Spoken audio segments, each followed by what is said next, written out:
In a world full of challenges, there are incredible people making a difference, one cause at a time. KFGO for a Cause, brought to you by Neil Van Dam and the Van Dam Financial Group. KFGO for a Cause shines a spotlight on organizations and individuals dedicated to positive change.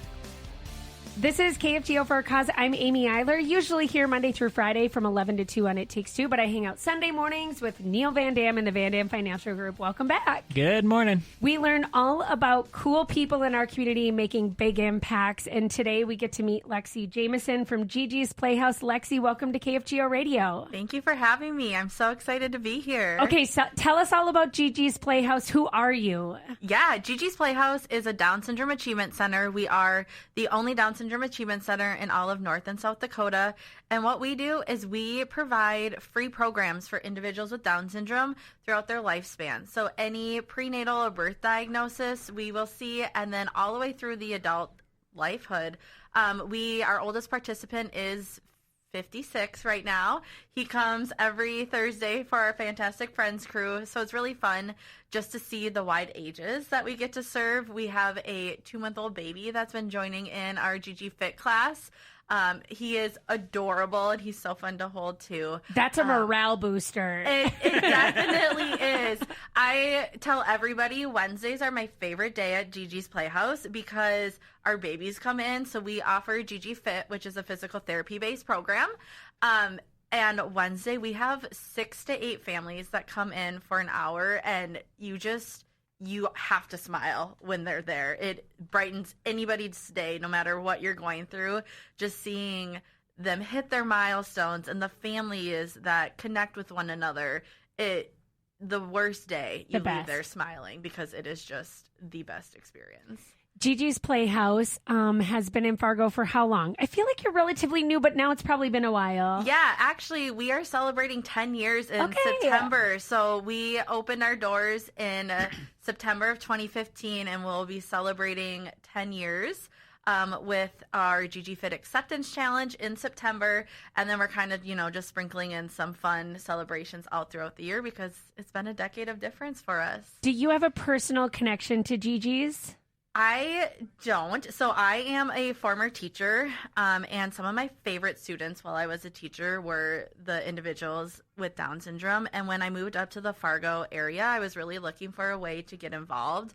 GG's is 99% volunteer ran, so we function off of mostly volunteers. So I originally got started at GG's as a volunteer. And then a job opened up, and really once you're kind of in that community and in our space, you have a hard time leaving just because it's so magical.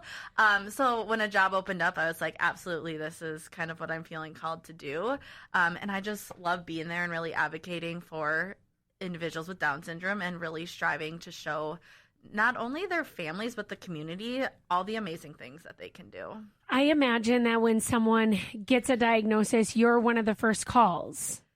You would think, but not all the time. So do you want to be the first call? We definitely do. That is like our mission. It's like, how do people hear about us? How do we get that first call? Parents who get a diagnosis, they feel a ton of different feelings. And, we'll see families sit in our parking lot 5 to 8 times before they actually walk through our doors.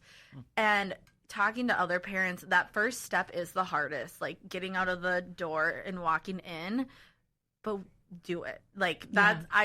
Just please do it. Please come in our doors. You will find this amazing supportive community that you never could have dreamed of. So that's one thing we're really, trying to advocate for and just kind of get our name out there, because a lot of people do know about us, but there's still a lot of people that don't. And it's like, if you have a diagnosis, even if it's, prenatal birth, or you're somebody who's 12 and you've never stepped inside of GG's before, come on in. We want to see you. Our doors are open, and we want to invite you to our family. So what does that experience look like? Let's say a 12-year-old comes in for the first time. Yeah. So if you come in, we are going to welcome you. We're going to show you our space. We have a really cool playroom. I always like to start there because, one, the kids just obviously flock to our really cool playroom, but it's just kind of that, safe space where like you can watch your kid. You don't maybe have to talk if you're not feeling comfortable, but then it's really personalized to the family. So if it's a family who just wants to sit and, tell me everything they've gone through, their journey, we sit there and we listen. If they're ready to kind of take that next step and come into our programs, we'll do that too. So I'll go through the programs, and then it's just, connecting them with families who are in the journey with them. So I always try to make that family connection for anyone that steps into our building, whether it's the same age or maybe it's somebody who has a child a little bit older that can kind of offer some of that mentorship to the family as well. Do you take volunteers that like young volunteers, families who volunteer? What does your volunteer base look like? Yeah, right now we have a lot of community professionals that actually come in and lead our programs, which is really cool. But we are starting to see a lot of families who might have an 8 to 12-year-old who want to expose them to inclusion and different, people with abilities and just what that looks like. So we have had great success with parents coming in with a kiddo, with some of our school age and younger children even, and participating in the program, but also helping out and being that role model. We found that socialization piece is so crucial for everybody, for everyone. 100%. Yes. So I'm super passionate about just making those connections and having an environment where socialization is just what we do. Yes. Like including everybody, getting people to interact, teaching those social skills. I know we just had a girl who was, I want to say she was 12, who came in and helped with our GiGi's Kitchen program.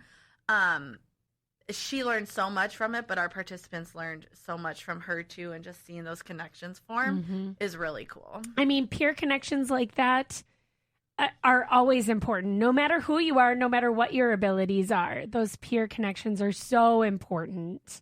So important. They're all learning from each other. Yeah. Okay, so you're 99% volunteer based. Yes. That's an insane amount of volunteers. And also, what a gift to those people who are coming to you with financial gifts that they know that it's all going to the mission. Oh, 100%. So we like to say, our programs are free for our families, but they obviously come to a cost to GiGi's Playhouse. So not only do volunteers help offset that cost by leading our programs and doing different things around the Playhouse, but also those donations are so crucial. We are unique and we don't receive any state or federal funding. So everything that we do is completely through donations, some of our major fundraisers, and then grants. So it's pretty unique in that the community. That's very unique. Yeah. If people are unfamiliar with how most nonprofits, that is very unique. Yeah. We are lucky to be in such an amazing community that supports our mission and wants to give back, whether it is through time or monetary donations. Is GiGi's Playhouse like all across the country? Are you kind of, I don't know how it's like a franchise Yeah, we are organization? part of a national network. So throughout the United States and actually in Mexico, we have 62 locations. So 2 of those locations are in Mexico, and then what would that be? 60 of the other Playhouses are throughout the United States. The next closest one to us would be in the Twin Cities. But even though we are part of that national network, we don't receive any funds from the national office. So everything we do here supports us directly, and that's how we keep our doors open and continue to run our programs. Lexi Jameson is with us. This is KFGO for a Cause, and she is with GiGi's Playhouse. We'll be back in just a moment. Welcome back to KFGO for a Cause. I'm Amy Iler from It Takes Two with Amy and JJ. Neil Van Dam is here with us from the Van Dam Financial Group, and Lexi Jameson from GiGi's Playhouse is here.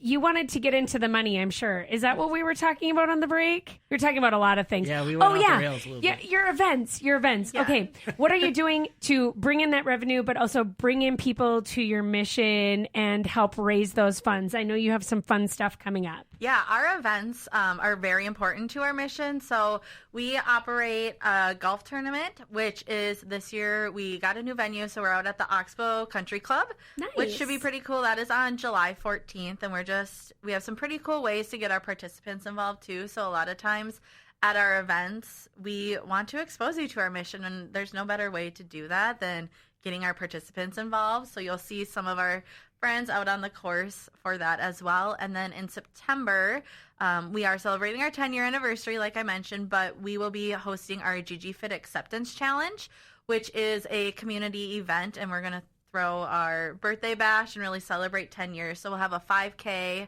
a 1 mile walk, and then our 1 mile walk leads into our Dash for Down syndrome, which is really cool. All of our individuals with Down syndrome and their friends and family run the last little bit of it, and then they get a medal. And after that, we have just this fun celebration. So we have bouncy houses, different community vendors set up tables, yard games. Last year we had dinosaurs walking around, face painters, just kind of all of that, fun and those fun activities to really bring our community together. And it's a community event. So even if, you don't have somebody with Down syndrome in your family, we still invite you to come out and kind of get exposed to it and see what we're all about. What are the biggest myths associated with Down syndrome? Yeah, so that's a great question. There are, some myths. One of them that I hear a lot is, individuals with Down syndrome are always happy. That is, pretty true, but just like you and me have different emotions, we feel different things. They can experience all of those emotions too. What I will say is I love the outlook of life most of our participants have.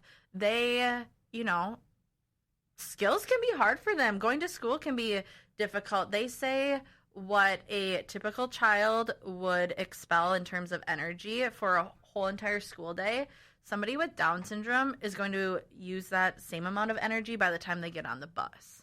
So if you think about just the thought process, the moving your body, all of that energy that goes into it, and then you also look at just how excited they are for life and their confidence, it's really pretty remarkable that they're just these rays of sunshine, and they do experience setbacks, and they can have a wide range of emotions. But then, the next day you see them and they're giving you hugs and they're all excited. So I always like to tell people, yes, they are always very happy. They have a great outlook on life, but they still experience all of the emotions too. And then really just kind of looking at, if you look 30 years ago, we didn't really see many individuals with Down syndrome out in the community because they thought, well, they can't do that. Really, they can, and that's, what we're trying to do, too, is really spread that mission of they can be out in the community and they can be contributing members to our community and hold jobs and, go to school with everybody, be on sports teams, too. So really looking at, let's see what they can do, because with the right supports in place, they can accomplish really amazing things. Yeah, I mean, it's so funny that you say 30 years ago. We're just getting so much better at understanding that inclusion can be the keys to success for everybody, really, across the board with all different abilities. For sure. Yeah, and I think what's really interesting, too, is we are now living in the first generation where individuals with Down syndrome are living to retirement age. So if you go back to the early 1990s, the average life expectancy for an individual with Down syndrome was 36.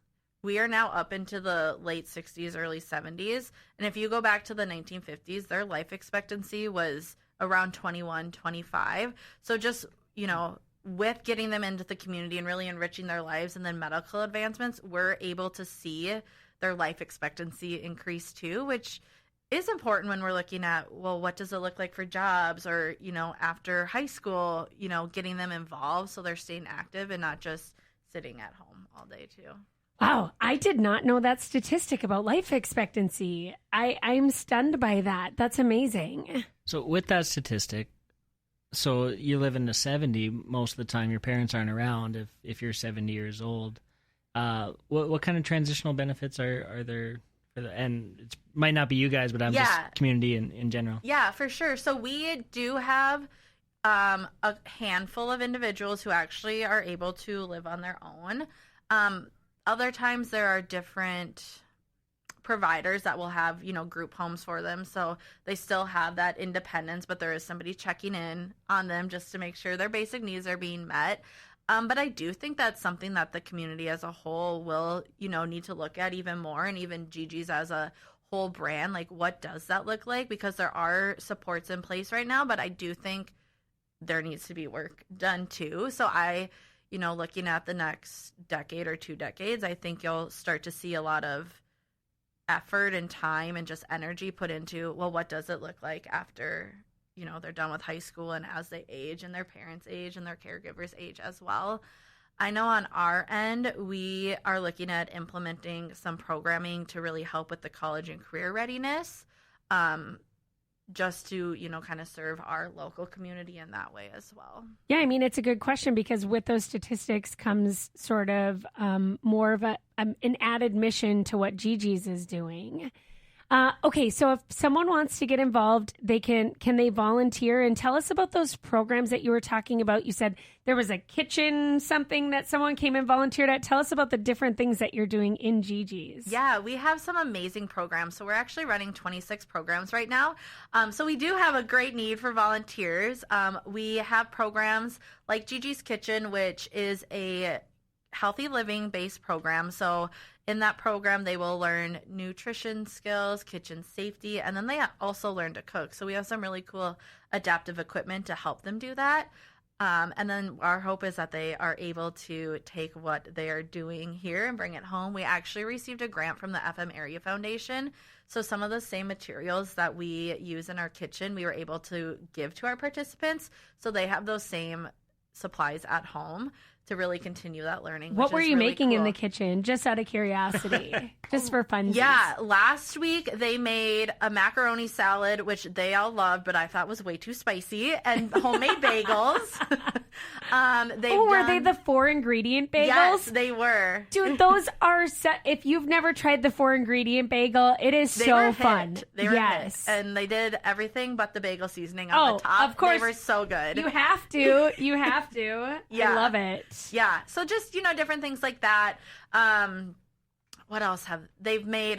Sushi. Fun. Tacos are really popular. We kind of like to just expose them to a variety of different cuisines too. So push them out of their comfort zone because most of our participants would eat chicken nuggets every day if they could. Because who doesn't love we all chicken would. nuggets? Mac and cheese and chicken nuggets is a staple at my house. Yep, at everybody's house. Yeah, for sure. Okay, so the kitchen program, but you said 26. Give us just a sample of what else is going on, or maybe we'll spark someone's interest who is really interested in one of your programs and wants to become that volunteer. For sure. Our other super popular program is GiGi Fit, which is a physical therapy-based program. We run that for all ages, and it's really targeting building up their muscle tone, helping them just move better day to day. So that one is very active. So if someone is super active, I invite you to come and do that program. We are fortunate to partner with Pediatric Partners. They donate a physical therapist to come in and lead 2 of our programs for our infants and our toddlers. So it's an added benefit for our families to be able to get a little bit more one-on-one time with the physical therapist. We offer one-on-one literacy and math tutoring. So we pair a tutor that we train. You do not have to be a teacher or have any educational background. We provide all the training. And they work on math and literacy skills. And then we have something called signature programs, which are age-based programs really focusing on what that child needs developmentally. So with our littles, it's a lot of language, vocabulary. We do a lot of singing, books, music. And then as they grow older, we focus a lot more on those social skills. So socialization, playing games, get them in our gym.